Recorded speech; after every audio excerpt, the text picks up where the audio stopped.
তদন্তের আগে ভারতীয় সাংবাদিকদের মন গড়া তথ্যের ভিত্তিতে কলকাতায় নিহত সংসদ সদস্য আনোয়ারুল আজিমকে অপরাধী বানাচ্ছে দেশীয় সংবাদ মাধ্যম, এমন মন্তব্য করেছেন আওয়ামী লীগ সাধারণ সম্পাদক ওবায়দুল কাদের। আনোয়ারুল আজিম জনপ্রিয় সংসদ সদস্য ছিলেন উল্লেখ করে তিনি বলেন, আওয়ামী লীগ অপরাধীদের কোনো ঠাঁই দেয় না। দুপুরে রাজধানীর তেজগাঁয় ঢাকা জেলা আওয়ামী লীগ কার্যালয়ে এক পরিচিতি সভায় একথা বলেন আওয়ামী লীগ সাধারণ সম্পাদক। হেদায়েতুল্লাহ সীমান্তের প্রতিবেদন। রাজধানীর তেজগাঁওয়ে ঢাকা জেলা আওয়ামী লীগ কার্যালয়ে আওয়ামী লীগের নবগঠিত যুব ও ক্রীড়া উপকমিটির সদস্যদের পরিচিতি সভার এমন আয়োজন। যুব ও ক্রীড়া উপকমিটির চেয়ারম্যান মোজাফফর হোসেন পল্টুর সভাপতিত্বে পরিচিতি সভায় উপস্থিত ছিলেন কো চেয়ারম্যান হারুনুর রশিদ, সদস্য সচিব ও হুইপ মাশরাফি বিন মর্তুজা, সাংস্কৃতিক বিষয়ক প্রতিমন্ত্রী নাহিদ ইজহার খান সহ সদস্যরা।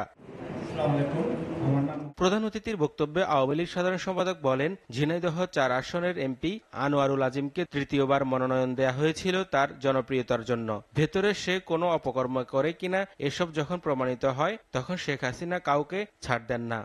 আপনারা এখন বলছেন কলকাতায় তাকে কি চোরা কারবারে কি, তা আমি সাংবাদিকদের বলি, আপনারা কি তিনবার তিনি জাতীয় সংসদের এমপি নির্বাচিত হয়েছে, তখন আপনারা কি এই তথ্যটি পেয়েছিলেন?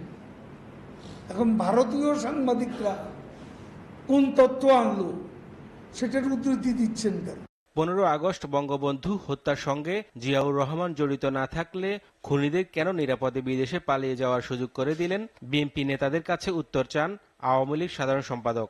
কিলারদের নিরাপদে বিদেশে কে পাঠিয়েছে? আমি ফখরুলের কাছে জবাবটা, মির্জা ফখরুলের কাছে জানতে চেয়েছি, এবং বিভিন্ন দূতাবাসে বাংলাদেশে খুনিদেরকে চাকরি দিয়েছে। বিএনপি নিজেরা যে অপরাধী তার দায় ছাত্রলীগ ও যুবলীগের উপর চাপাতে চায় বলেও জানান ওবায়দুল কাদের। আপনারা বাংলাদেশে প্রতিষ্ঠিত অপরাধী। অর্থ পাচার সিঙ্গাপুরে কে করেছে? আমেরিকাতে কে করেছে? সে পাচারকারী তারেক রহমান এবং কোকো।